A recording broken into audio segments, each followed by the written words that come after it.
মা পুরো রেগে ঘুম। 5:16 বাজে, ঘুম থেকে তুলেছি, মা ওঠো চা খেতে যাবো। রেগে গেছে পুরো।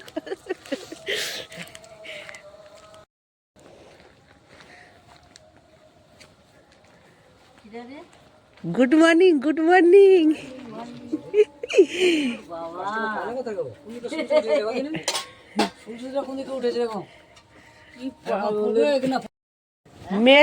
মেয়ে বলেছে রাত্রেবেলায় মা 6টার সময় পড়া, ওর তো আজকে লাস্ট পরীক্ষা, বড় মেয়ের অঙ্ক পরীক্ষা।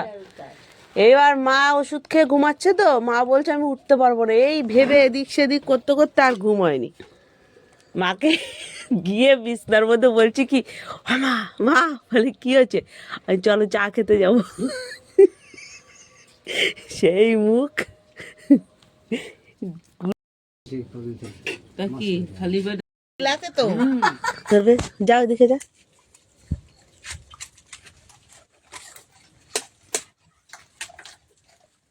সেই বাচ্চাটা কই, ছোট একটা বাচ্চা ছিল, এনে উড়িয়ে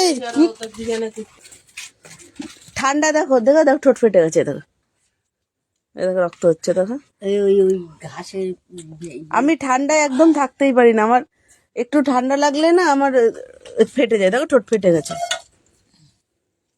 রক্ত বেরোচ্ছে। ওরা আমি আসলেই বুঝতে পারে, আসলে আমাকে দেখবে, দেখে পেছন পেছন চলে আসে, কিন্তু ওরা নিজেরাই অবাক হয়ে গেছে যে এত সকালে। চলো মা।